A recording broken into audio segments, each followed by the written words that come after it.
অহা 21 জানুৱাৰীৰ পৰা নাৰায়ণপুৰৰ গোপাল মহাভোজ স্থানত অনুষ্ঠিত হ'ব পঞ্চপুৰ ভাওনা সমাৰোহ আৰু মই বৰ্তমান উপস্থিত আছোঁ এই পঞ্চপুৰ ভাওনা সমাৰোহস্থলীত। ইয়াৰ দৃশ্যাংশ দেখুৱাম।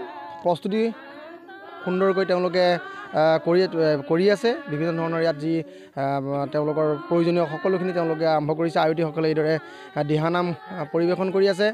পতাকাৰ বেদী তেওঁলোকে নিৰ্মাণ কৰিছে, দুভাগকৈ নামঘৰ নিৰ্মাণ কৰিছে, মূল মঞ্চ নিৰ্মাণ কৰিছে। 5 দিনীয়া কাৰ্যসূচীৰে যিহেতু ইয়াতে এই ভাওনা সমাৰোহ ভাগ অনুষ্ঠিত হ'ব শ্ৰী শ্ৰী গোপাল মহাভোজ স্থানত, তাৰ কাৰণে যাৱতীয় যিখিনি প্ৰস্তুতি সেইখন সমগ্ৰ তেওঁলোক সম্পূৰ্ণ এক প্ৰকাৰ হৈ উঠা বুলি ক'ব লাগিব। গোপাল মহাপ্ৰভু আছে, তেওঁলোকৰ পৰা পোনে আচলতে গোটেই বিষয়খিনি জানিম। তাৰ পৰা আমি দৃশ্যাংশ দেখুৱাবলৈ চেষ্টা কৰিম। প্ৰভু, আপোনালোকে ইয়াত সুন্দৰকৈ ভাওনা সমাৰোহ আয়োজন কৰিছে, কেনেধৰণৰ প্ৰস্তুতি আৰু কি ক'ব এই মুহূৰ্তত? আমাৰ প্ৰস্তুতি খুব ব্যাপকভাৱে কৰা হৈছে। আমাৰ উত্তৰ পাৰত এইভাগেই অনুষ্ঠানৰ লগত সকলো উত্তৰ পাৰৰ যিমানবিলাক আমাৰ জাতি ধৰ্ম বৰ্ণৰ নিৰ্বিশেষে সকলো মানুহক ইয়াতে সংযোগ কৰা হৈছে। বিশেষকৈ আমাৰ ভাওনা সংস্কৃতিক আমি জৰিয়তে সমাজৰ কাৰণে এটা ভাল বাৰ্তা দিবৰ কাৰণে, এক সমন্বয়ৰ বাৰ্তা দিবৰ কাৰণে প্ৰস্তুতি কৰা হৈছে। আমাৰ 1001জন কৃষ্ণ নৃত্য প্ৰদৰ্শন কৰা হ'ব 21 জানুৱাৰীৰ দিনাখন তথা অহা দেওবাৰলৈ, আৰু 5000 এগৰাকীৰ মানুহে আমাৰ ইয়াতে দিহানাম পৰিৱেশন কৰিব। এই সকলোবিলাক প্ৰস্তুতি কৰা হৈছে আৰু কেইবাজনো সত্ৰাধিকাৰকো নিমন্ত্ৰণ কৰা হৈছে। আমাৰ কেন্দ্ৰীয় মন্ত্ৰী সৰ্বানন্দ সোণোৱাল দেৱকো মতা হৈছে, গহপুৰ সমষ্টিৰ বিধায়ক মহোদয়কো নিমন্ত্ৰণ কৰা হৈছে আৰু আমাৰ স্থানীয় বিধায়কজনকো নিমন্ত্ৰণ কৰা হৈছে।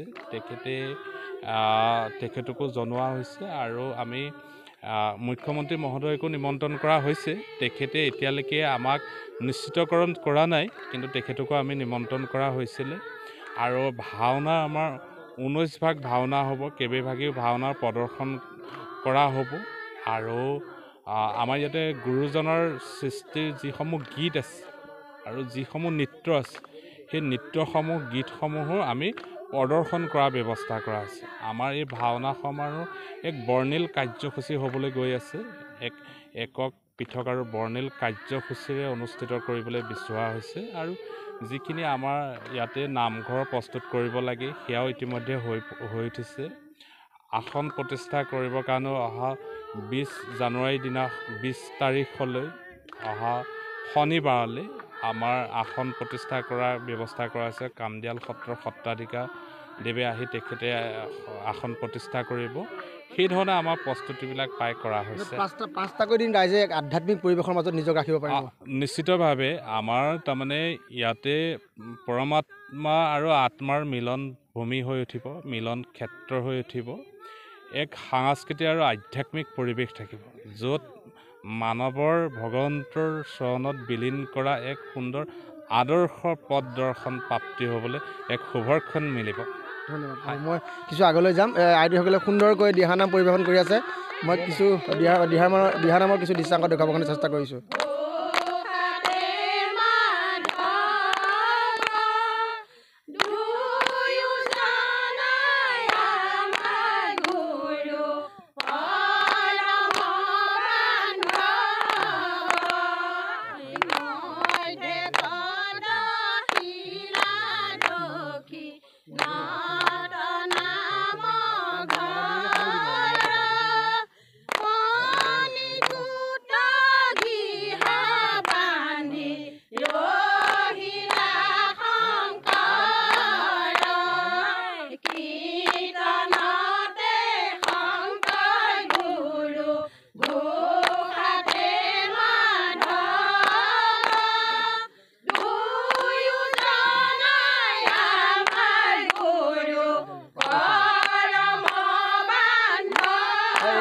এইদৰে আচলতে তেওঁলোকে ভক্তিৰ ৰসত বিলীন হোৱাৰ এক পৰিৱেশ বিৰাজ কৰিছে।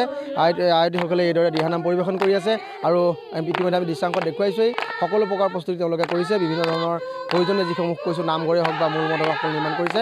আমি নাৰায়ণপুৰৰ যি পঞ্চপুৰ ভাওনা সমাৰোহস্থলী তাৰ পৰা ইয়াৰ সামগ্ৰিক দৃশ্যাংশ দেখুৱাবৰ কাৰণে চেষ্টা কৰিলোঁ।